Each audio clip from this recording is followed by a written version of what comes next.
I want to thank you all for coming out today. I think we have an exciting plan to show you, and Marissa Kanoff from National Swing Left is here to help us, and then I will tell you what we're doing here locally. I will tell you there's voter registration in the back if any of you are not registered. Also, if you need to change an address, very easy way to do it right there at the table in the back. And Marissa has worked on the Obama campaign and the Clinton campaign, and without further ado, I'll turn it over to her.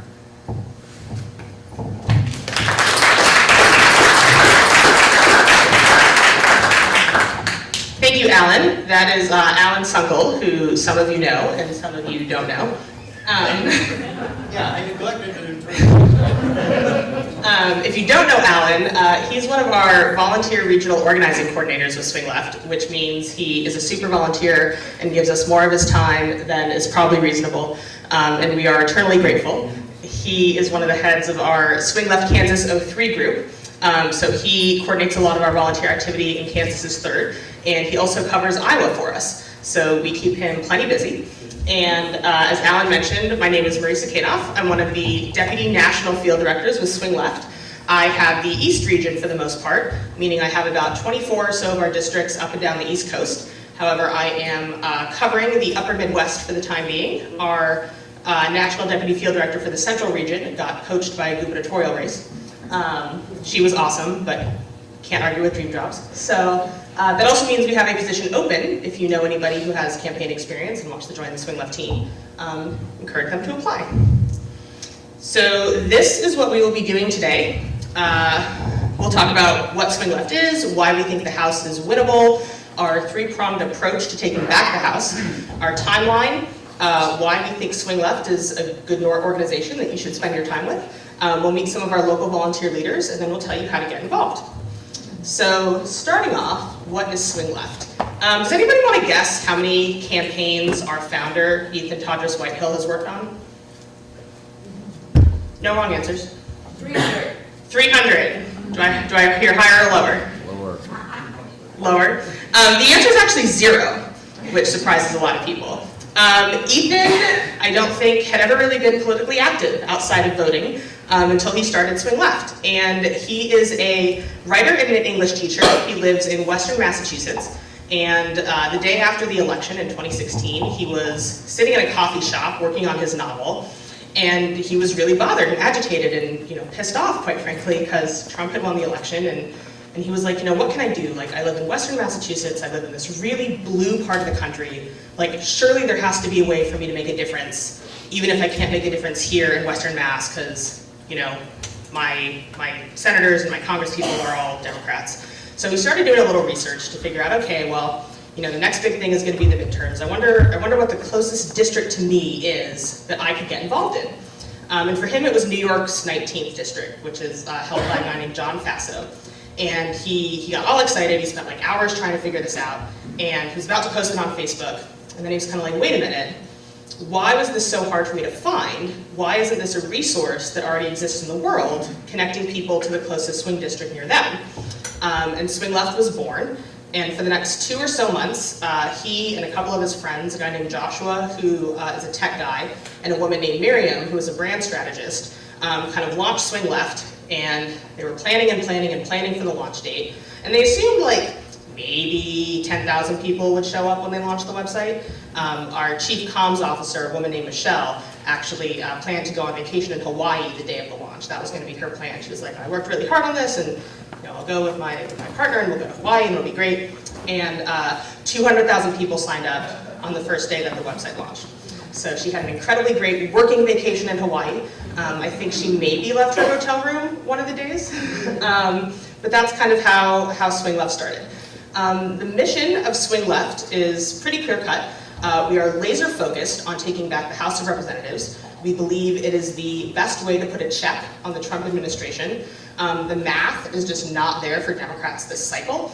Every 2 years, a third of the Senate is up. And of the Senate seats that are up in this fall, in November, like 23 or 25 out of the 33 are Democrats. So Democrats have to play a lot of defense.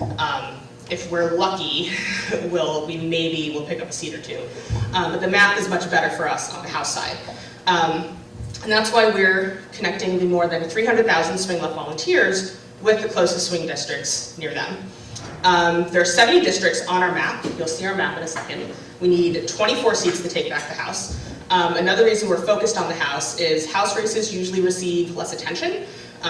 Your dollar goes further because generally they receive fewer donations, and your impact as a volunteer is greater. Every conversation you have with a voter, every door that you knock on, every phone call that you make, the impact of that voter contact is 3 times greater in the midterms than in the presidential because it's less frequent, so that's pretty cool. And we started early because we have a big job ahead of us, but also because we want to kind of unify some of the folks in this space. So this is our map. Have folks seen our map before? No. No.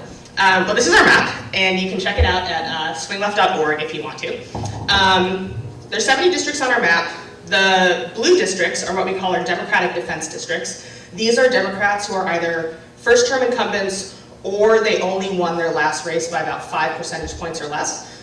We think these are folks that might be vulnerable and might need our help. Quite frankly, some of them do, some of them don't, but we want to make sure that we give them some support. Obviously, we can take back the House if we win 24 seats, but that means that we don't lose any. So it is important to keep some of these kind of vulnerable incumbent Democrats in office. And then the red districts on our map are the Republican incumbents that we are trying to take out of office. If you are a Republican on our map, the math is a little trickier. It's either you won your race by 15 points or less, or if you did better than that, but Clinton or Obama has won your district, then we think that you're potentially vulnerable. So kind of using that math, and quite frankly, I think there's a tiny bit other of math that went into it that I don't quite understand. This is the map that Ethan and Joshua and Miria came up with. And what's really exciting for me is that it's a big map. Has anybody here ever volunteered on a presidential race before? And with presidentials, you have kind of your same 11-ish, 12 battlegrounds, right? You have your Pennsylvanias and your Ohios and your Floridas. Really, just everybody works in Florida. And if you're kind of in the rest of the country, it's like, well, what can I do? So we're really excited that this is kind of a bigger map that's giving folks an opportunity to get involved if maybe they have never gotten the opportunity as much to be involved in a presidential because that map is a lot smaller.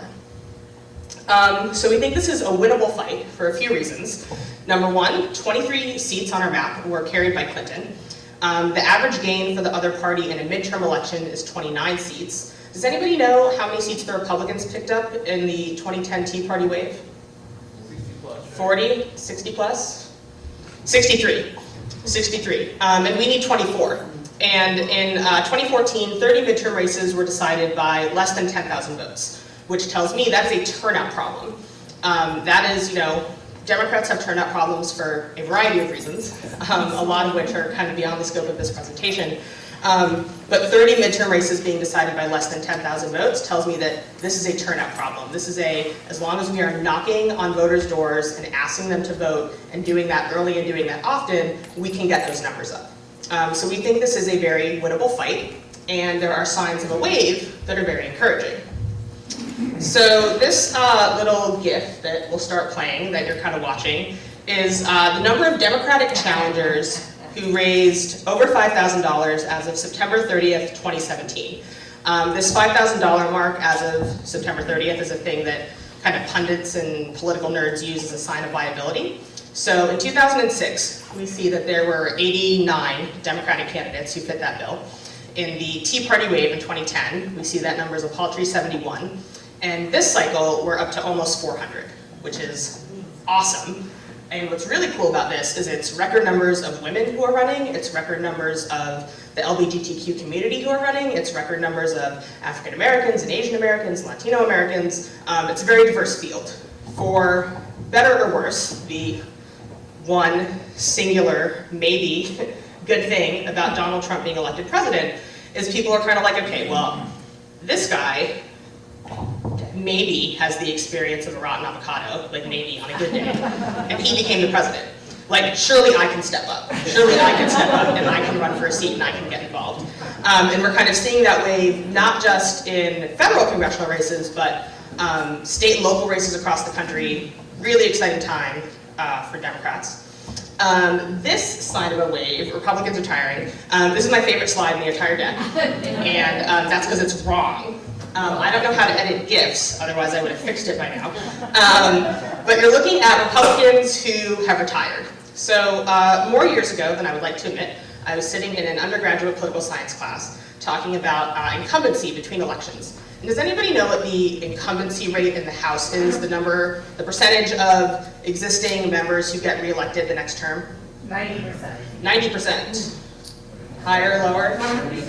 95? It's between 95 and 98. Yeah. And there's reasons for that, right? If you're an incumbent, you have name recognition, which is a huge advantage, particularly in a midterm race where people pay less attention. Chances are you have more money. Depending on how long you have been an incumbent, you have powerful allies in Congress, you have, you're on committees that want to back you. The incumbent advantage is a real thing. So when you have people retire and those seats become open, that advantage disappears, which is fantastic.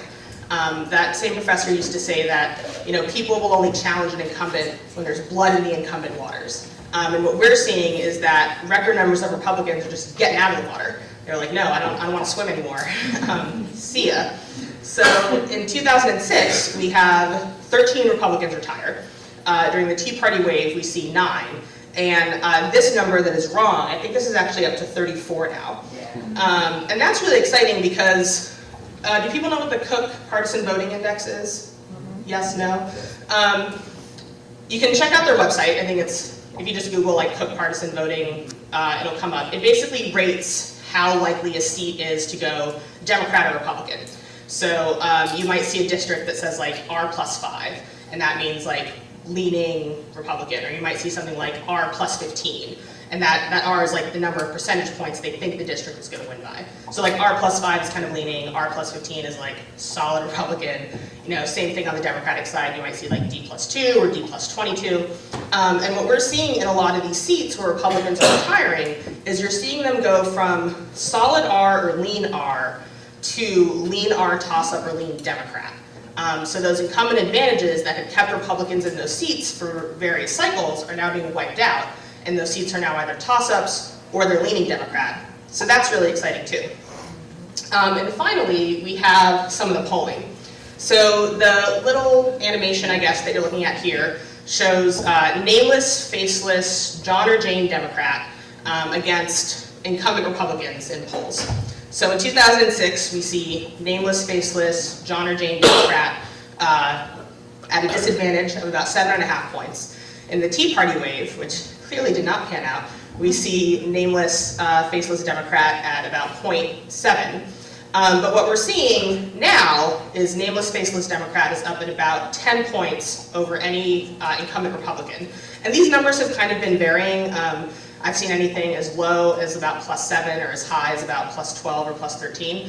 So +10 kind of feels like a good kind of middling ground. But again, this is all very encouraging, right? Nameless, faceless Democrat is polling double digits ahead of existing Republican. And one thing I want to say about signs of a wave before moving on, it's good news, but it certainly doesn't guarantee anything, right? How many people were just, would have bet their life savings that Hillary Clinton was going to win in 2016? How many people maybe took it for granted a little bit? Yeah. How many people still kind of can't believe that Donald Trump is president? All the signs pointed at a Clinton victory, and a whole mess of stuff happened that, again, is beyond the scope of this presentation.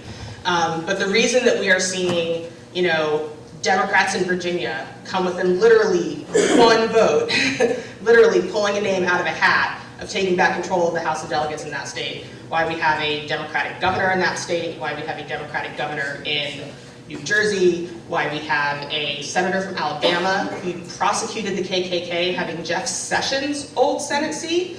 The reason we're seeing all these victories is because Democrats are not taking stuff for granted anymore, right? They are organizing, they are mobilizing, they are turning out, they are doing the hard, grunt behind the scenes work of talking to their neighbors, of registering voters, of asking them to vote, and they're seeing results. So all of these signs of a wave are very, very encouraging, and the wave is kind of like forming out in the proverbial ocean.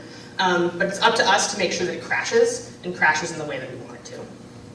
So if you're individuals, this is just a little visual. The little white dots are the margin we need to take back the House. And we have a district here near Kansas City that we have put on our map. Kevin Yoder. Anyone have opinions on Kevin Yoder?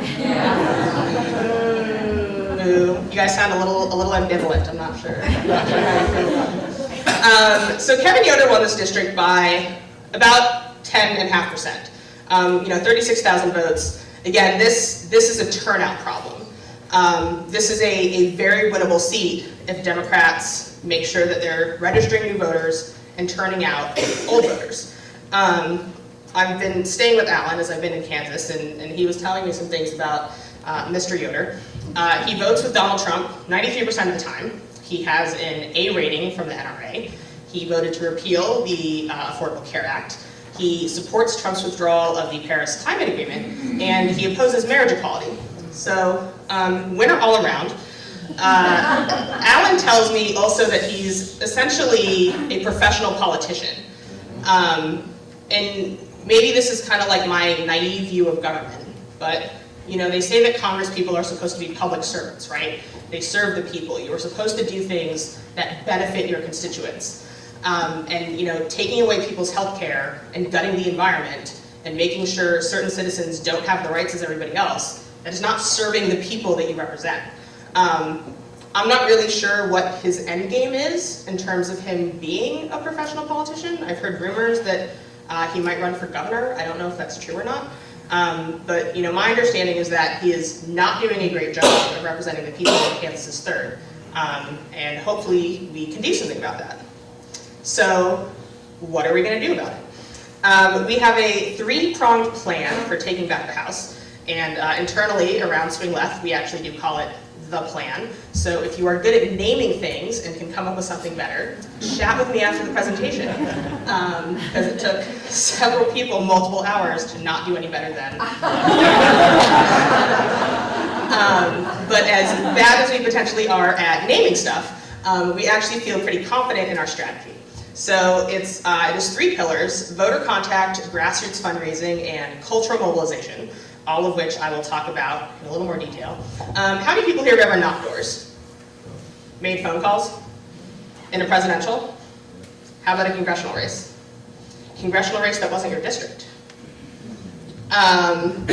So the reason that campaigns put so much emphasis, particularly on going door to door, is because study after study after study after study by political scientists and researchers and think tank people who study this stuff have found that talking to your neighbor, talking to people in your community, knocking on their door, being like, hey, do you know where your polling place is? Do you know how you're going to get there? Do you know what time it opens? Are you going to drive there, walk there? Are you going to go with anybody? Are you going to go before work? Are you going to go after work? Hey, can you vote early? Is that something you have a plan for? What about requesting an absentee ballot? Are you going to vote by mail this time? Having those voting plan conversations with people in your community is far and away the most effective thing that we can do to turn out voters. And I will say it is challenging to make comparisons across races, right? Because every race is different. A presidential is different than a federal congressional, is different from a state senate, is different from a school board race. The candidates are different, the money is different, the media buys are different. But study after study after study of all different types of races has pretty much come to the same conclusion, which is a face-to-face conversation is the most effective way to get somebody who might not vote to actually vote. How much more likely kind of depends. I've seen stuff as low as 5. I've seen stuff as high as 9, and that's like percentage points, like between 5 to 8 or 5 to 9 percentage points. And some of you might be looking at me like, really? I'm going to go knock on all these doors and everyone I talk to is only going to be 6% more likely to vote or 7% more likely to vote? I'm wearing my Hillary Clinton #MishSheCan hoodie. That was our hashtag, #MISheCan. I worked in Michigan in the 2016 campaign. We lost that state by 1/3 of a percentage point, by 2 votes per precinct. I guarantee you that 5 to 8% surpasses the margin of victory we would have needed to win that state. The other cool thing about canvassing is you get something called the spillover effect, which is, if I'm talking to John at the door, and then I leave, and Mary's like, hey John, who was that? That increases Mary's likelihood of voting as well. So that's pretty cool. We have been canvassing for a while now. Alan's going to talk to you more about that later. But part of the reason that we have been canvassing so far in advance is because we want folks who are canvassing and knocking on doors now to become leaders later. We are one of the only groups that will be coordinating directly with the campaigns, which means that if a campaign is like, hey, I need folks who can train these 50 volunteers who are going to come out to knock doors a week before the election, do you have anybody? I can be like, yeah, here's my list of 100 leaders who can go train these people, like who do you need? Has anybody here ever worked on a Get Out the Vote before, or know what Get Out the Vote is? So Get Out the Vote, if you don't know, it's typically election day and the 3 days prior.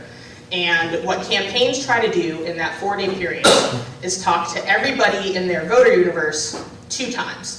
So maybe your voter universe is 90,000 people, maybe it's 50,000 people, maybe it's 200,000 people, whatever it is. Every single campaign is going to try to talk to every single one of those people twice in 4 days, which, believe it or not, they do. But to do that, they need hundreds and hundreds and hundreds of people knocking on doors, sometimes even in the thousands. And what happens is all these people meet at staging locations throughout the district. And at these staging locations, you typically have trained volunteer leaders, a handful of staffers, but it actually really is volunteer leaders who graciously sacrifice their time to kind of organize everybody who's going to go out and knock doors and train them and make sure the data is accurate. And so for campaigns to be successful, they need folks who know how to do that.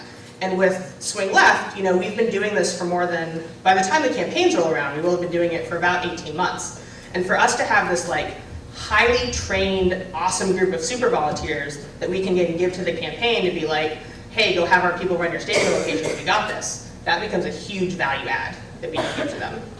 The other thing that coordinating with the campaigns allows us to do is we get to share our data. So again, Alan's going to talk to you a little bit later about some of his experiences canvassing. And the folks that we're generally talking to are pretty good Dems, but pretty bad voters. The folks who you really have to be like, have you voted yet? Have you voted yet? Have you voted yet? How about now? Still no? Well, when are you going to do it?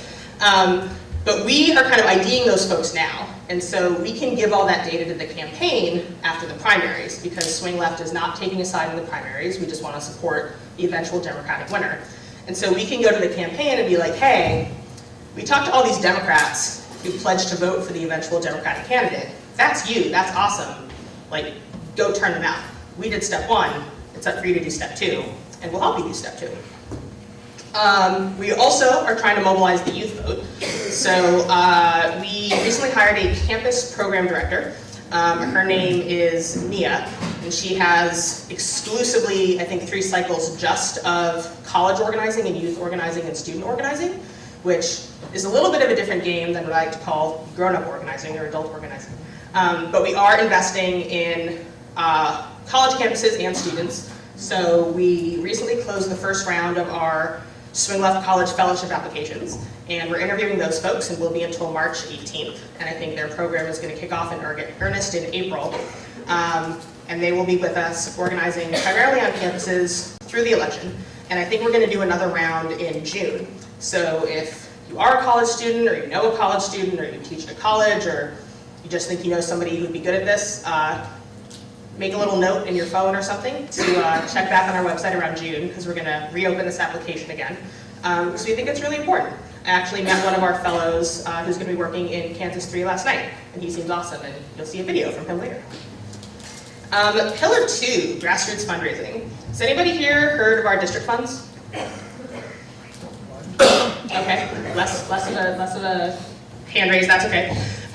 So I've done campaigns for about 7 years. And I've never touched fundraising. I'm always like, that's too hard. I don't want to ask people for money. There's all this legal stuff. I just want to get people to talk to voters and knock on doors. I'm actually really excited about our district funds. So something that's been legal for a while that apparently nobody has done before until us, and we pay lawyers lots of money to make sure we're doing it right. Every single district on our map has what's called a district fund, which means we can raise money now for the eventual Democratic nominee who's going to emerge for the primary. So In total, the 70 or so districts on our map, I think we've raised more than $4.5 million.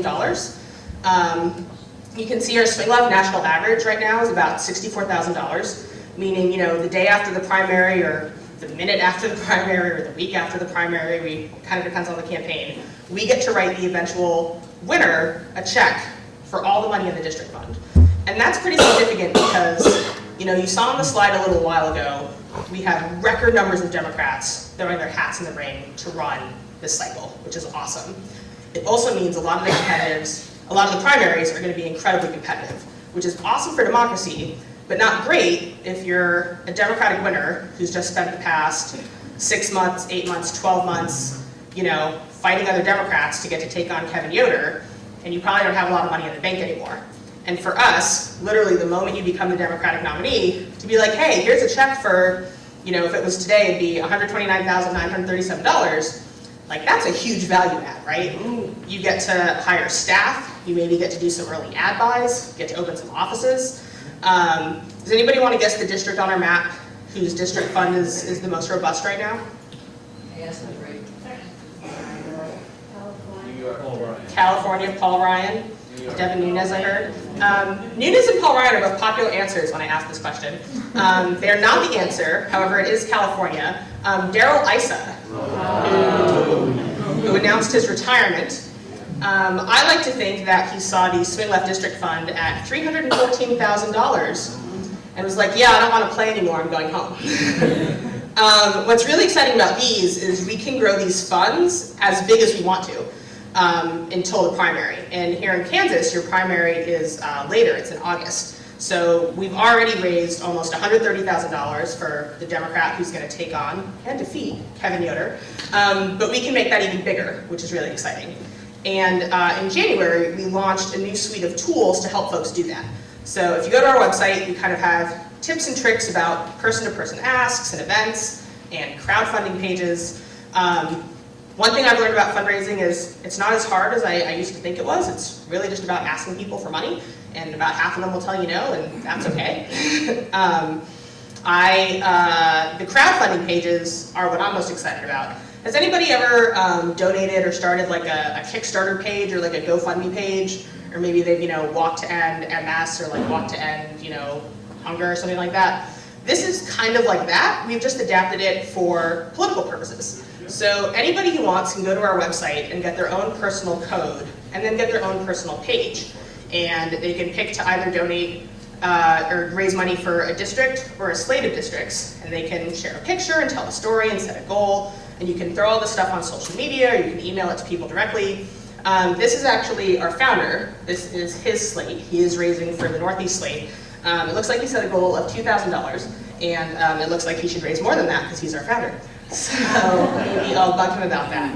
I actually have one of these going for Arizona's 2nd district. I grew up in Tucson, Arizona, in Gabby Gifford's old seat, actually. Now the Martha McSally seat. Gabby Gifford's, the grocery store she was shot at was actually the grocery store that I shopped at for as long as I lived in Tucson. When that shooting happened, I called all my friends' parents to be like, you're not there, right? and luckily nobody was. I think Martha McSally is awful. I think anybody who says, let's get this done in relation to taking away people's health care does not deserve to represent other humans in Congress. So I actually started one of these pages, and again, I never really fundraised before, but I was like, I'll make a page, I'll tell a story, I'll throw it on my Facebook, I'll see what happens. Within a week, I was already 50% to my goal. I think I set a goal of like 500. I don't really have rich friends. I'm a millennial. What are you going to do? But the point is, even my not rich millennial friends were giving, $10 there, $20 there, which all adds up. So this is actually a pretty cool thing that I think we're doing. And in February alone, through these pages, volunteers throughout the country brought in $100,000. So I think that's pretty exciting. Finally, cultural mobilization, 3rd pillar. Everybody knows there's a presidential, right? Even right now, everybody knows that 2020 is a thing and they have to vote in 2020. A lot of people don't know about the midterms though. I guarantee you if you were to ask people now like, hey, are you going to vote in the next election? They'd be like, why are you bugging me about that? It's not till 2020. You'd be like, no, no, no. You have one in 2018, it's called the midterms. The entire House is up, as is a third of the Senate. You probably have some state and local stuff you want to pay attention to also. Our goal is to make the midterms feel like a really, really, really big deal. We have a handful of hashtags that we like to use. One is Why the House. We also have Take Back the House. We do have some celebrity influencers who help us out. Are there any Pod Save America fans here? The Pod Save guys like us a lot, which is exciting. When we added Paul Ryan's district to our map, they announced it on their show. I think, we have a slate that we're fundraising for called the Crooked 7 out in California. I think they have a lot to do with that. And this video, that's Olivia Wilde. I am not great with pop culture, but people tell me she is an actress who does cool things. She and some other celebrities, Gage Charles and Piper Perabo, released this video along with some of our SwingLeft volunteers when we added new districts to our map in December. And all of this is to kind of tell the story of the midterms, right? The midterms are a thing that are happening and people are voting. And not only are people voting, but people are volunteering. You know, we want everybody to vote in the midterms, but we also want people to be able to say they volunteered in the midterms. So do people know what FOMO is? What's FOMO? Fear of missing out. So that's kind of the idea that, you know, everybody is doing this thing, and you want to do it too because you don't want to miss out on it. So the example that I like to use, I'm going to pick on Alan a little bit. You know, if I go up to Alan and I'm like, Alan, you have to come to my party on Saturday, nobody's going to be there. Like, does that sound like a party that Alan wants to go to? Like, probably not. Maybe he does. I don't know. I wouldn't go to that party. If I'm like, hey, Alan, are you coming to my party on Saturday? Everyone's going to be there. Like, that sounds a lot more exciting, right? So what we want to do is we want to create an environment where, you know, I'm like, hey, Alan, we're all knocking doors in Kansas's 3rd this weekend. Are you joining us? Like, this is a thing that everybody is doing. Everybody is voting. Everybody is volunteering. And you're going to be missing out if you're not a part of it. And so part of the way we do that is by telling stories. And one of the stories that we are telling as we are on the Blue Wave tour across the country is we are having our volunteers stand up at these events and do the Blue Wave. So we're going to have everybody stand up. I'm going to bring Alan up here because he was telling me there's a KU tie-in that I don't quite understand. Yes, so any of you KU people, you know how to wave the week? Well, the rest of us are going to help today. We're going to do the Blue Wave, and this is the Blue Wave, and we're going to try to get some pictures so that we can post these. So hands up. We're just going to go side to side. Shoot from the stage.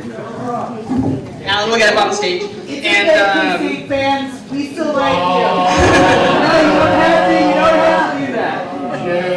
And our marketing guy is going to be editing this all into a GIF, so that's pretty exciting. Go blue, go blue. We can go blue. Hey, go blue for Kansas, go blue for Democrats, either or. Thank you all for indulging me. And everybody needs to know that Alan is MD grad, so that has a real impact. Thank you for indulging me in the SwingLeft exercise portion. I will say one more thing about exercise. If you have a Fitbit, canvassing, great way to get your steps in. I lost my Fitbit in Philadelphia, unfortunately. I'm going to have to get a new one. So our plan is a timeline, right? The 3 pillars kind of change depending on where we are in relation to the midterms.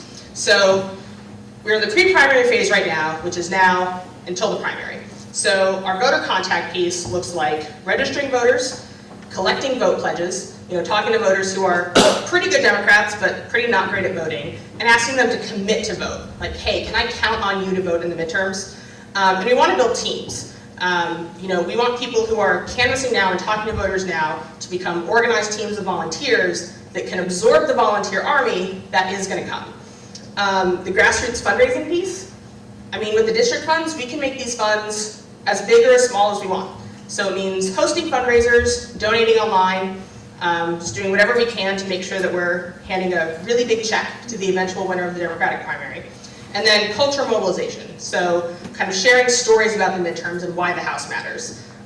We also want to highlight some of the bad behavior of the GOP incumbents, right? So after that joke of a tax bill passed, we did some rapid response around all the representatives who voted for that. With a lot of the gun control or gun violence prevention, depending on how you want to phrase it, stuff that those really brave kids from Parkland are highlighting. We started an NRA slate. Anybody who donates to that slate, that money is going to be split against Democratic opponents and Republicans who take money from the NRA. We're also going to be signing folks up at marches. But if we don't tell these stories of why the midterms are important and why it's important to vote these bad representatives out of office, we're not going to be able to create the moment we want. Once we have primaries and once we have candidates, until roughly 2 weeks before Election Day, voter contact, we get to coordinate with the campaigns directly. So we get to start talking to the voters that they think are really priority targets, in addition to all of the voters that we've been talking to up until then. We get to support their priorities. Our canvassers get to become their leaders. The money that we give them, we get to start fundraising for nominees directly, but hopefully that check that we give them from our district funds supports early hiring and early infrastructure and early ad buys. And then the cultural mobilization piece, in a way that we will have spent a lot of time highlighting the bad behavior of GOP incumbents, now we want to start celebrating our Democratic nominees. Whoever wins the primary, that's the person that's going to take on, Paul Ryan or Kevin Yoder or Leonard Lance out in New Jersey, whoever it is. We want to celebrate them and make sure that people understand why they are a better choice over the incumbent Republican in their district. And then finally, we get the get out the vote portion. So SwingLeft's kind of whole model is we have in-district teams who do a lot of work, and we also have out-of-district teams who kind of support the work of our in-district teams. And again, when Ethan was sitting in that coffee shop in Western Massachusetts the day after the election in 2016, he was like, I live in this just hyper blue area, what can I do to get involved? And again, for him, it was New York 19.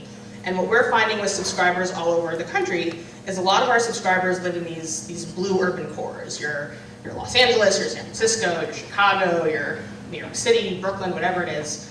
But their nearest swing district is a half-hour drive, 20 minutes on the subway, 40 minutes on a bus, hour drive, whatever it is. And our voter contact piece kind of transitions into running this massive travelers program. We're actually testing that out this weekend in Pennsylvania's 18th for Connor Lamb, if folks have been following that race. So we set up a carpool tool. We kind of sent it out to folks within, I think we did a 300-mile radius around Pennsylvania's 18th. We were like, hey, do you need to ride in outdoors? Sign up here, find somebody else who wants to carpool. We essentially set up our own little SwingLeft Airbnb. We sent an email to subscribers in or around Pennsylvania's 18th district, and we're like, hey, if someone were to come knock doors for a weekend, could you house them? And again, that's like an online database. You can go to it, and it says either you can provide housing or you need housing. Folks are testing that out for us this weekend. And what's really exciting about that for us is we get to see if it works. If it doesn't work, we get to make it work. If it does work, we get to figure out why and celebrate it. But kind of running this travelers program of all of these out-of-district volunteers into the district for the final, whether it's the 4 days of get out the vote, whether the district has a really robust early voting program that we want to take advantage of, whatever that looks like, we're going to unleash that army of out-of-district people into the district. And that's why it's so important to have trained in-district volunteer leaders who can absorb those folks and be like, this is how we roll here, this is what I need you to do. The grassroots fundraising piece, there'll be some races where the Democrats doing great, and other races where that little bit of extra money is really going to go a long way. So we'll start closing funding gaps and we'll channel donations to the closest races. And then again, the cultural mobilization piece, it's creating presidential level excitement around the midterms, and as much as it's get out the vote, it's get out the volunteers. Anna Wintour of Vogue threw a party for us in New York, which is very nice of her. And Jake Gyllenhaal said he would knock doors and he would record a video. That's the kind of stuff that we hope will kind of get people off their butts and getting out and knocking doors if they've never done it before. So kind of working with our existing volunteer infrastructure as well as some of our celebrity or political influencers to make volunteering exciting, because it is. So to summarize, why SwingLeft? We're laser focused on the House. If people are like, hey, I hear SwingLeft is a thing, but what do? You can say, they're trying to take back the House. We think the district funds are highly strategic. We're going to be running what's potentially the largest travelers program in history for Get Out the Vote. Presidential campaigns do this. They're called border state programs or export programs.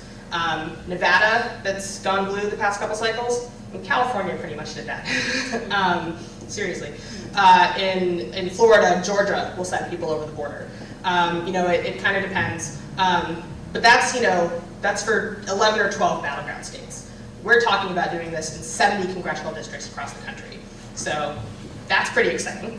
We're going to be phone banking into swing districts. I think actually right now you can go to our website, we finally set it up, and pick a district you want to make phone calls for and do that.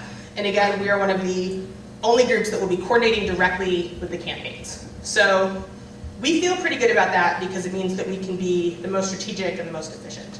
Has anybody ever been out knocking doors and they get to a door and either they've passed a different canvasser, coming up or down the street, but they're not with the campaign, or maybe they see Planned Parenthood literature at the door, Sierra Club literature at the door. Has anybody ever experienced that?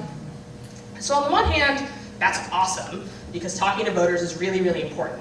But because those groups can't coordinate with the campaign directly because of all of the very important legal reasons, it means that they're not targeting voters as efficiently. And it means, the same voter is kind of getting bugged again and again and again, while maybe a voter who should be getting talked to isn't. And so for us getting to coordinate with the campaigns directly, it means we're not doubling up on that voter contact like some other organizations might be. And if we do everything right, hopefully my video plays, because that's why we spend a lot of time doing the tech stuff. But hopefully we get something next year that will look like this.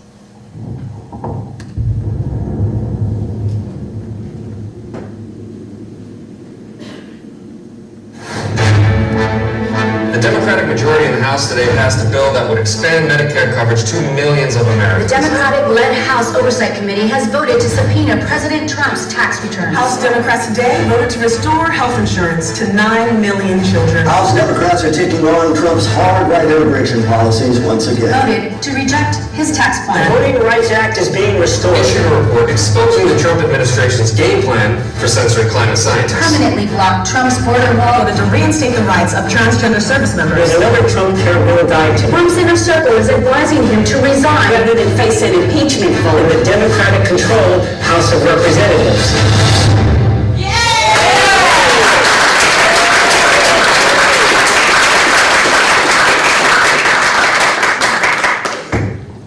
Who would rather see that news cycle?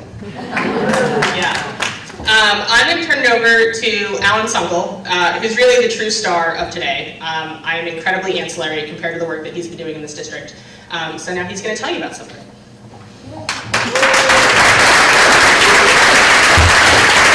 Thank you, Marissa.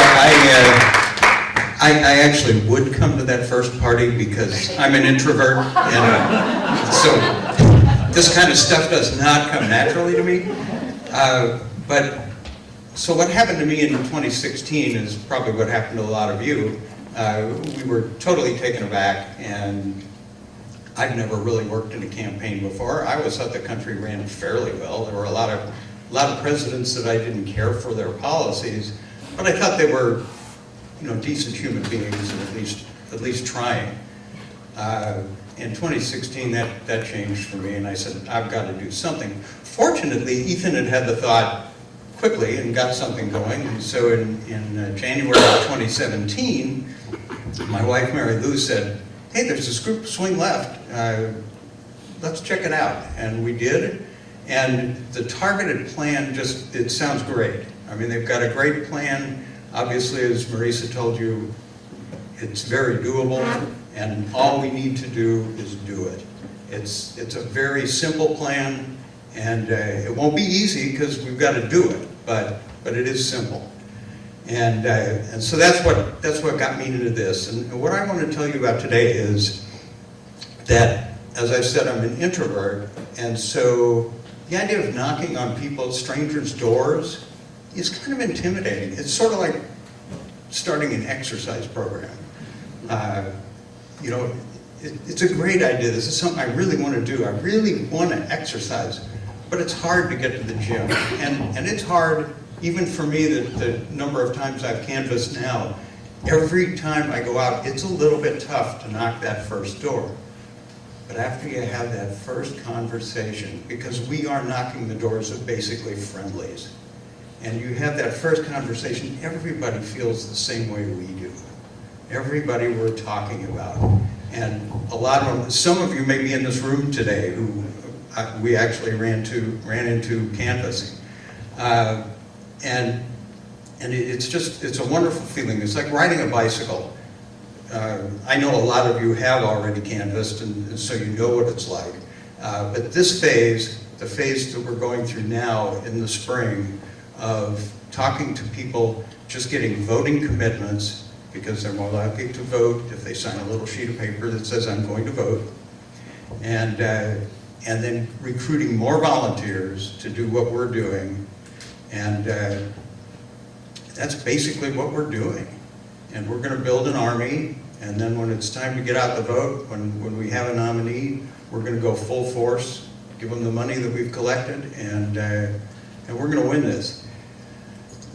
So now I just want to bring up Cynthia Yin, who is going to tell you some of the things we're doing. I will, while she's on her way up here, I will tell you that we have some things in the works right now. We've got canvassing set up for later on, and we'll get into those specific dates a little later. But here's Cynthia to tell you some of the events that we're planning other than the canvassing things. All right, well, you heard about fundraising, how important that is. So we're going to have what we call a Unity fundraiser. We stole it from the Dallas group, the name. And it's basically an informal meet and greet. There will be a minimum ticket price. It's going to be held at a very nice volunteers home down in South Overland Park. So details to come. That's going to be on Monday, May 7th in the evening.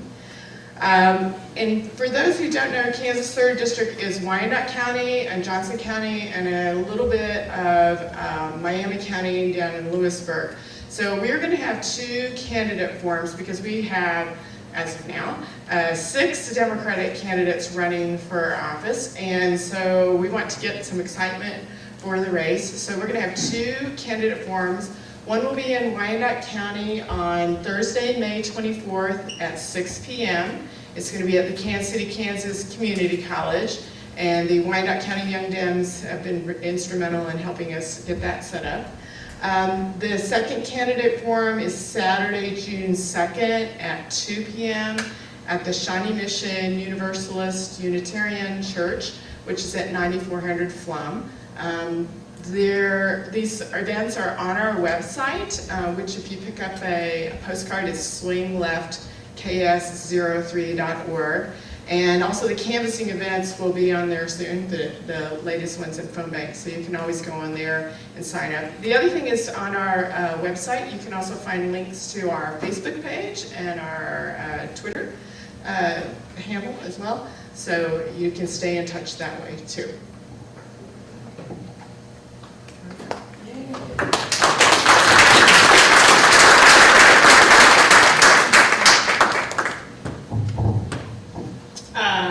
Really quickly, these are some pictures from Alan's group. Alan, you want to get up and talk about who these folks are? And yes, that picture is very recent. So the picture of all of us was from last night when we were just talking about organizing this and giving some information to Marisa. And then the picture on the left is Cassie, who's in the back. Yay! And Teresa Baldy-Hyde, who is actually going to have a fundraiser at her house. So they were registering voters there. And I didn't mention, we're also doing that in our first phase of canvassing. We're going to be registering voters as we do the voter commitments and the recruitment of volunteers. Then I get to run it. And this is, does he introduce it? I think he introduces himself. I'm going to let him introduce himself here. Oops.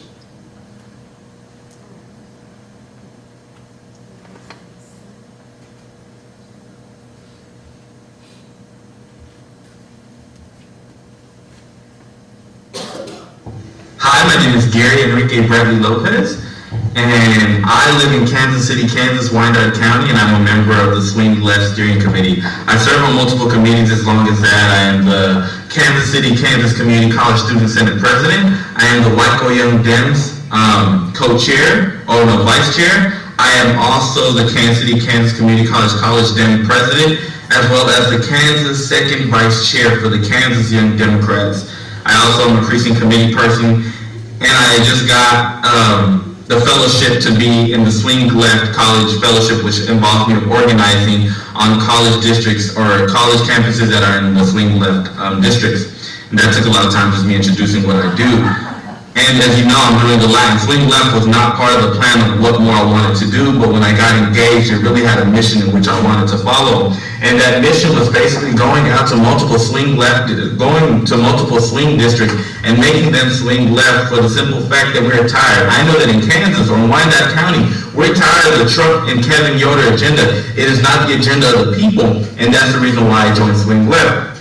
It goes out to all these swing districts, and it makes them go out for the people, not the establishment parties, but for the people and the progressive movements that we want to go forward, and that's the reason why I joined. It's also more of the training, the organizing, and the ousting of Kevin Yoder. And so that momentum and that excitement made me want to join Swing Left. With all the entities and groups that I'm within and join, Swing Left is one of the best ones for the simple fact that it does not have a platform, but it has a mission.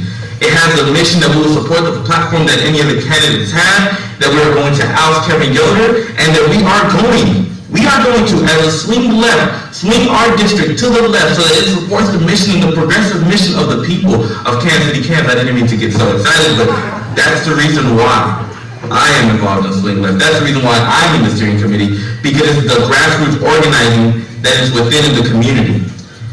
And so with all that, I do plan on doing so much on college campuses within the district, and I plan on doing so much within the community of the 3rd District. And so I'm ready to get and deodorize Kevin Yoder. I'm ready to deodorize Yoder. So I'll catch you guys soon. I'm sorry I cannot be there today. My information, I'm pretty sure, will be sent out. Much love, and I hope you guys enjoy this meeting. See you guys soon.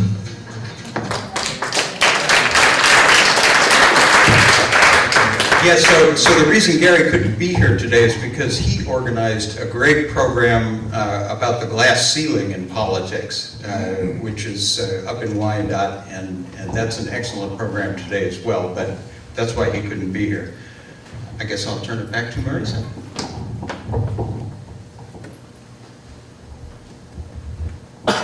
Really quickly, these were the forms in the Unity fundraiser that Cynthia talked about. And I will be sending everybody here a follow-up email that will have the dates and RSVP information and all that stuff. For this, I'll have Gary's information, I'll have Alan's information, so lots of ways for people to get involved. So I think Alan and some other folks are going to be handing out some event sign-up sheets. At SwingLeft, we've tried to make it as easy as possible for folks to get involved, whether they want to host a canvas or a phone bank, or a house party or a fundraiser, or starting a crowdfunding page. In April, we are going to be rolling out GOTV Shift pledges. So we're going to be going to volunteers and being like, hey, can I count on you to knock on some doors for Get Out the Vote in November? And they're going to be like, it's April, why are you asking me to commit to something in November? You know, and be like, oh, so it sounds like that first shift on a Saturday is the one that's good for you. But the point is, you know, we want to get people excited about this now, and we want people to pledge to do this now. Like, oh, what are you doing that first week in November? I'm knocking on doors in my closest swing district. And one thing I will say about Swing Left and getting involved in volunteering, how many people in the past year and a half have felt mad? Pissed off, angry, frustrated, sad, spending maybe a little too much time with Netflix and wine? So, you know, I worked in Michigan in 2016, and, you know, like I said, we lost that state by 1/3 of a percentage point. And the way that I came to Michigan was a little bit interesting. So my first ever campaign was the Obama re-elect in 2012. I did that campaign for about 18 months, starting in July of 2011. I did it in California for about 8 months, and then I went and I did it in Ohio for about 9 months. And we won, and it was awesome, and I was like, yeah, campaigns, I want to do campaigns forever. And I went back to LA, and I did a mayor's race, and then I did some ballot initiatives, and then I did a local mayor's race out in Greeley, Colorado, And then I went back to LA and I did a state Senate race for Sandra Fluke. I don't know if that name rings a bell to folks. And it was awesome, but like, working on campaigns is really tiring. You pretty much work 100-hour weeks, 7 days a week, for little to no pay. Really excited that campaign workers have started unionizing, actually. That's pretty cool. But I was like, man, you know, I've done this for 5 cycles and I'm already exhausted, and you know, I'm not the youngest person in the world. Maybe I'll go back to grad school and I'll get a master's in public policy, and then I can start, you know, doing some of this policy research that I want these politicians who have worked so hard to elect to implement. So I went out to Washington, D.C. I started a master's in public policy at GW, George Washington University, and I swore that I was done with campaigns. And then, you know, Trump happened, and I was like, okay, I can't have the skill set that I have and not do everything that I can to make sure this man doesn't get elected. Because one thing that we frequently tell volunteers, which I do believe, is, you know, don't wake up the day after the election and look yourself in the mirror and be like, man, I wish I could have done something else. And so I actually started volunteering on the Clinton campaign before they hired me as a staffer. And they wanted me to go out to Michigan and be a deputy field director. I had 71 of Michigan's 83 counties. And a really good friend of mine who I've known since 6th grade, I won't date myself by telling you how many years that is, but she lived outside of Detroit, and I literally called her before moving to Michigan with less than a week's notice, and I was like, hey, so what if I came to live with you and your husband and your 2 little kids while I work on this campaign in Michigan? But it's fine, because I'm going to work on a campaign and you're never going to see me anyways. And she's like literally the best human on the planet and said yes. And sure enough, I would go full weeks without seeing her, even though I was living in her house. She has 2 young kids, a little boy and a little girl. I think now they're 6 and 4. And I refer to them as my niece and nephew, because when you've been friends with someone for 6th grade, they have kids, they become your niece and nephew by, you know, relationship if not by blood. And, you know, the day after the election in Michigan, I had spent the previous week down in Ann Arbor with my staff, trying to coordinate all this GOTV stuff. And you know, the day after I left Ann Arbor and I got in my car and I drove back to Royal Oak, which is where she was staying. And you know, I walked in and I kind of saw my niece and nephew on the floor, and I found they were just, you know, playing with Legos or something.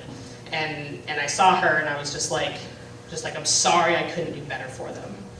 I'm sorry that we failed. I'm sorry that, you know, they don't get to have a Hillary Clinton presidency. I'm sorry that this is the reality. Like, I'm sorry. I just like started apologizing and I started crying. I went back to DC, and then I actually went back to Michigan for the recount. That was like a whole different cluster. And then I went back to DC to finish my master's program, because I took a break from my master's program to go work on the Clinton campaign. And I kind of slogged through it. Didn't really seem important. You know, Trump was the presidency. Everything was falling apart. I spent a lot of time with Netflix and wine and my bed.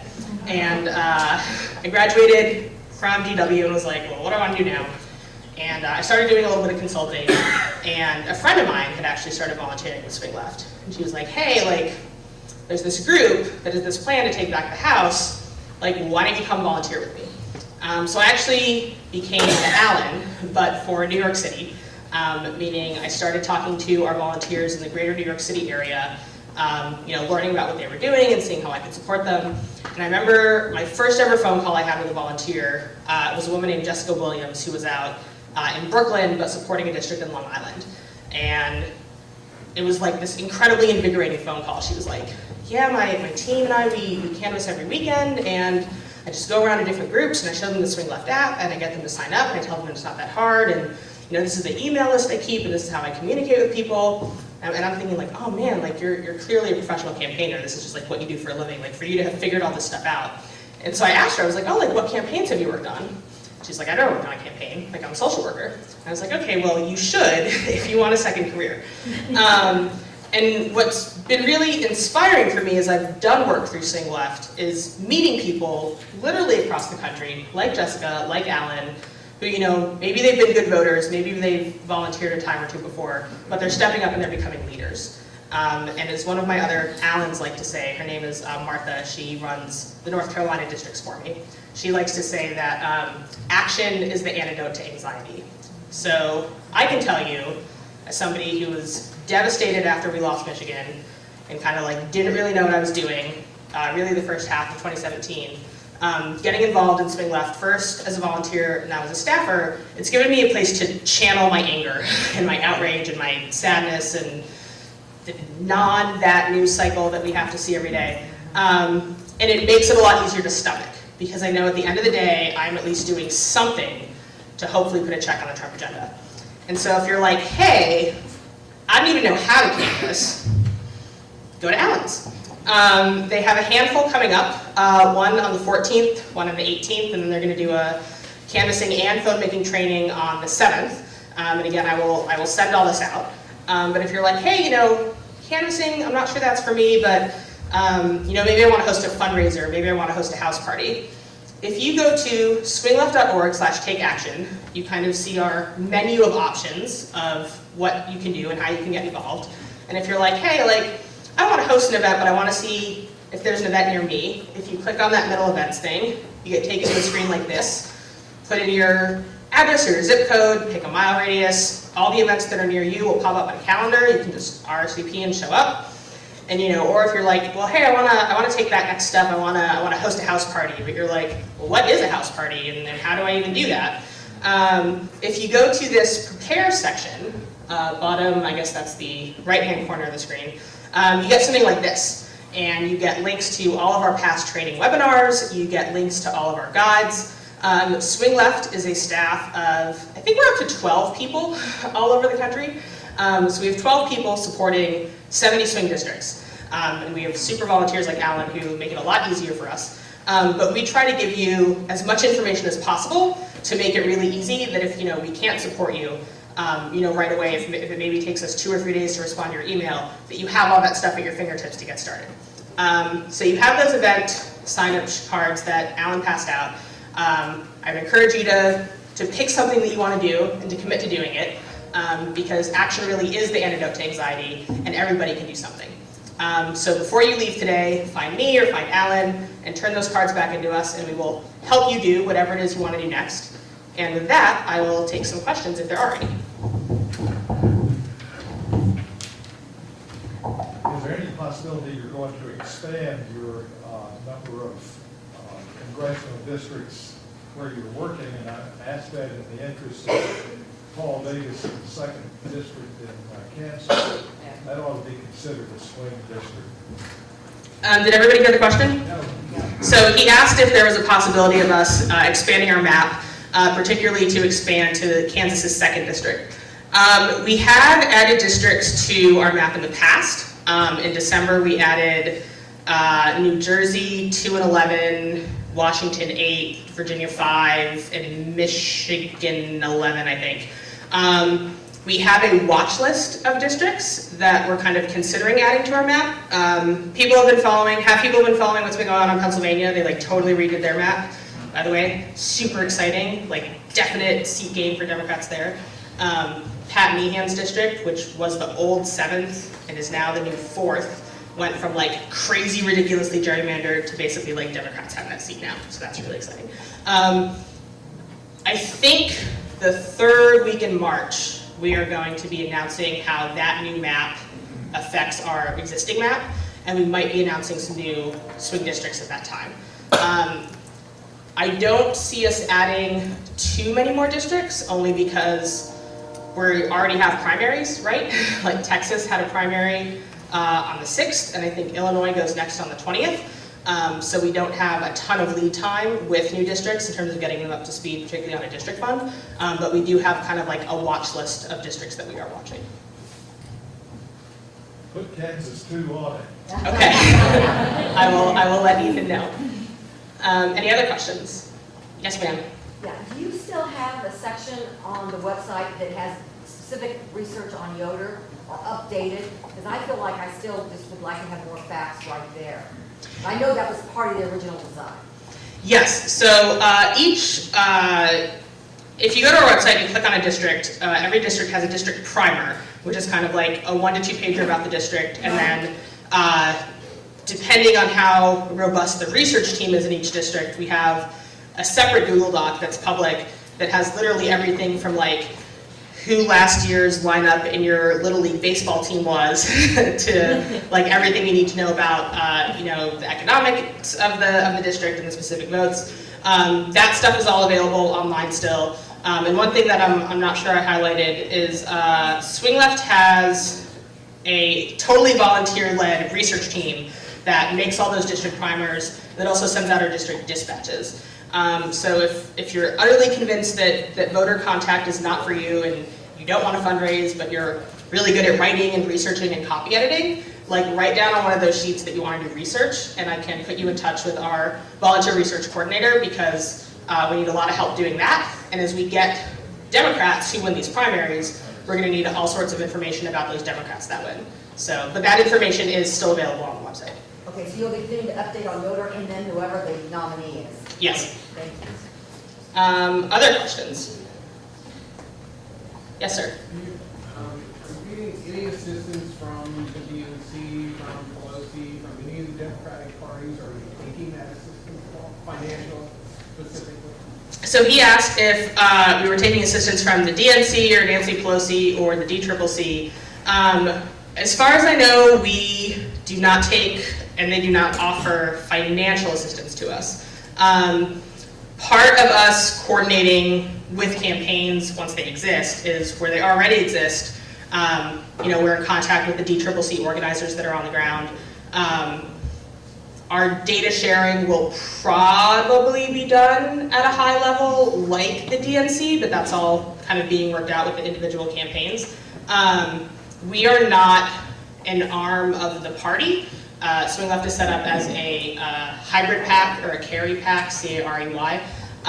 So we work with local Democrats, the local Democratic Party on the ground, and we work with the D-Trip organizers on the ground where they exist.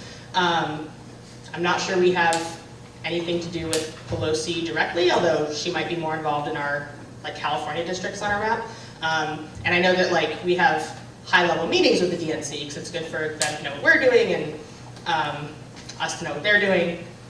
People who aren't me deal with a lot of that stuff. So I don't have the best answer to your question, unfortunately. Yes? This is a rhetorical question. Why the separation? Between us and the party? Yes. That's a good question. No one's ever asked me that before. I mean, we're, you know, for better or worse, so SwingLeft certainly would not call itself what I like to call a rage organization, which is, to me, an organization that kind of popped up after 2016 to, you know, deal with the new reality that we were living in, right? But we are kind of one of many where, you know, Indivisible happened and Flippable happened and Sister District happened and Run for Something happened. We just happen to be one of the organizations that is going to be working with candidates, you know, as opposed to people frequently ask me like, well, what's the difference between you and Indivisible? As someone who doesn't work for Indivisible and who hasn't volunteered with them, I'm probably not the best person to answer that question, but I know that they do a lot more work in terms of holding existing government officials, state, local, federal, accountable, whereas like SwingLeft is more of an electoral organization. So I'm not entirely sure how to answer why we are not the party, other than that we're not, but we do want to support Democrats. And I think one thing that does make us different from the DCCC is, you know, they're endorsing certain candidates in the primaries, we're not. We're leaving that up to the voters, and then whoever emerges the winner, we're going to back that person. Another thing that makes us different, because some people frequently ask me, they're like, well, what's the difference between donating to you and donating to the DCCC? If somebody donates to a SwingLeft district fund, they can be confident that that money goes to the eventual Democratic winner of that primary. If you donate to the D-Trip is going to use the money in the way that they see fit. So it could be a race in Kansas, it could be a race in New York, it could be a race in Illinois. They'll kind of decide where to channel that. But through a district fund, you get to pick where you want your money spent. Yes, sir.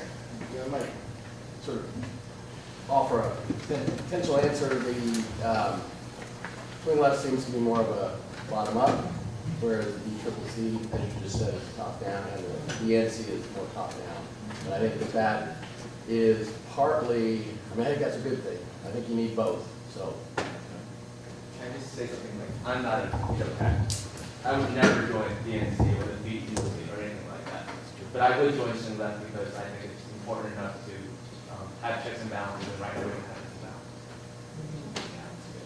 Well, the reason I asked that question is because my attraction is on an assumption that SwingLeft is interested in democracy, and there are parties that participate or to some more or lesser degree in democracy. The democracy is my interest, not the Democratic Party, so I'm kind of in the same place. I don't have, to win, I don't want to make the Democratic Party lose at all. That's not necessary. That's who I'm looking to for leadership. But my interest, and the interest that I'd like to elicit in other people and my neighbors, is the interest in this country functioning with the rubber band analogy of Democrats and Republicans and whoever else keeping each other in check as opposed to all one or all the other. Yes, sir. Two questions. One is, are there limits on contributions to SwingLeft? So, On dollar, and you're giving unlimited funds to the campaigns. SwingLeft's not a super PAC, is it? so SwingLeft is a coordinated super PAC, which is a different beast. So with the district funds, which is kind of the hard money side, that's the money that goes directly to candidates. You're subject to FEC donation limits, which is $2,700 per candidate per cycle. So if you're a Democrat on our map, you get 100% of the money, normally within about 10 days of donating to SwingLeft. So like if you go back to our map and you're, let's say you are Tom Swazi, who's up in New York's 3rd. If somebody donates to the New York 3rd District Fund, Tom Swazi gets 100% of that money, normally within about 10 days of donating it to us. If you donate to the Kansas 3rd District Fund, for example, SwingLeft takes 10% of that money to cover operating expenses, and the other 90% of the money goes to an ActBlue account, where ActBlue is holding onto it for us until the primary is over and we have a person that we can give it to. So with SwingLeft taking 10%, any individual can give up to $3,000 in a district that is held by a Republican currently, or $2,700 in a district that is held by a Democrat currently. If people want to give to SwingLeft as an organization, I'm not sure there are donation limits on that, and that stuff goes to like host our website and pay our staffers salaries and give us health care and that kind of stuff. So if it goes for this, the 3rd district, it's really just passing through to the candidate, basically. Yes. With some money coming out. Yes, 90% of all of the money raised will go to the winner of the Democratic primary, and SwingLeft will take 10% to cover operating costs. My second question is, with all these people running and the primary not occurring until August, how are the Democrats going to overcome the problem of them beating on each other from now until August and then hoping to have some name recognition against Yoder in November? Yes, did everybody hear that question? No. So he asked, with so many Democrats in the primary, how are Democrats going to overcome the problem of kind of beating up each other now and then having name recognition against Yoder? So that is a very real challenge. It is not necessarily one that SwingLeft is engaging in, because we are staying out of the primaries. However, do you want to talk about the union? Yeah, actually, I see all of us in this room as being part of that. If we keep the candidates from tearing at each other, I think, we can do what we can. Obviously, there's going to be fighting. They have to differentiate themselves. But to keep them from getting really nasty with each other and really dealing a grievous blow, so that Yoder can't quote one of the other primary candidates in his race and say, hey, even this guy said this guy's not right for us. We want to make sure that doesn't happen if we can. So we're going to do that, and the Unity fundraiser is part of that. All of the I shouldn't say all of the candidates, because we have 2 new ones who have not signed on, but all the previous candidates had signed on to the Unity fundraiser, and they will all appear there together. And that's what they did in Texas, and actually I think the Texas race was fairly collegial. I don't think there was much tearing apart. And so far at the forums, the candidates here have been pretty collegial too. They're, you know, I mean, it hasn't gotten nasty yet, obviously.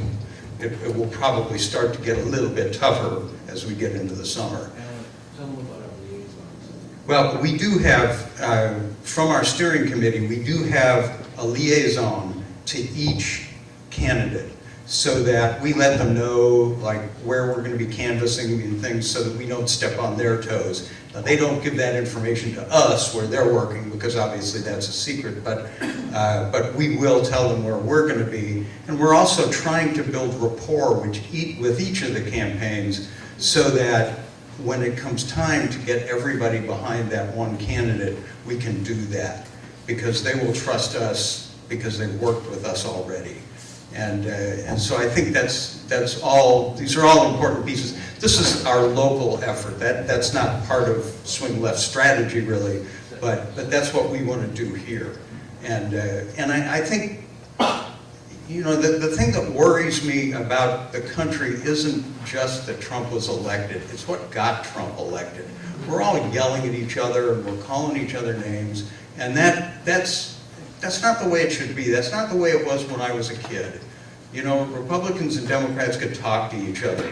And I know that you may think that was an anomaly, just a short period when journalism was respected and candidates and legislators could talk to each other. But I think we can get back to that. And this is how it starts. This is how we get back to that. I just was wondering what the plan is. I know that Democrats in Johnson County tend to think that they're the only part of the 3rd district. So I'd like to know what SwingLeft's plan is to really dive into Wyandotte County, because that's where we're going to probably, in my opinion, get more voters that are Democratic rather than trying to have a candidate that will appeal more to those moderate Republicans that have all the money in South Johnson County. So that's where I would like to see us focus, is on Wyandotte County, where more Democrats might live. Yeah, I think Wyandotte County is incredibly important to this race. It helped Dennis Moore get elected, and it's going to help the next Democrat get elected. What we are doing, you saw the video with Gary, and Gary is with the Young Democrats up there. There are a lot of young, excited people in Wyandotte. Dustin Hare is also in Wyandotte County, and so there are a lot of folks up there who are working. What we want to do is ask those folks, what do you need? What can we do? I mean, me canvassing in a lot of KCK, you know, I look more like Trump than I do like, you know, a lot of the people in KCK. So frankly, you know, we need to support them and help them get out that vote, and then let the voters decide who they think the best candidate is. Thank you. Following up on that question, have you guys reached out to Moore Squared or El Centro, who's doing the voter registration in Wyandotte County yet? Absolutely. In fact, the lady sitting right in front of you have registered for El Centro. So yeah, and voter registration is a big deal up there because, as you know, in Kansas, voter suppression is a big deal from the other side, and we need to fight back at that and try and do everything we can to get people registered. Yeah, David? Yeah, I wanted to, I agree Wyandotte County is important, very much so, but there is an awful lot of unplowed ground in the Democratic Party in Johnson County. Johnson County has the most Democrats registered in the entire state of Kansas.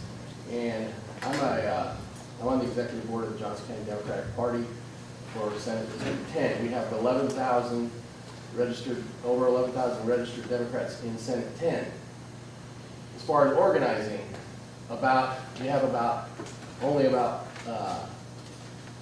in terms of precinct leaders who do the same job getting out the vote and doing that, there are currently about 7,000 of those 11,000 that do not have a single precinct leader helping them. So there are some things that can be done right now, before the primaries are over with, help us get out and find people who will serve to not only support the candidate who is running against Yoder, but also the other Democrats. It's a process. We are not as well organized.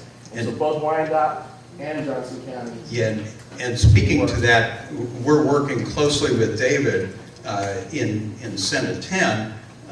He's identified some of those areas that have a weak representation, and we are targeting those areas first. That's where we're going to be working. If you want to canvass with us on the 14th or the 18th, that's where we're going to be.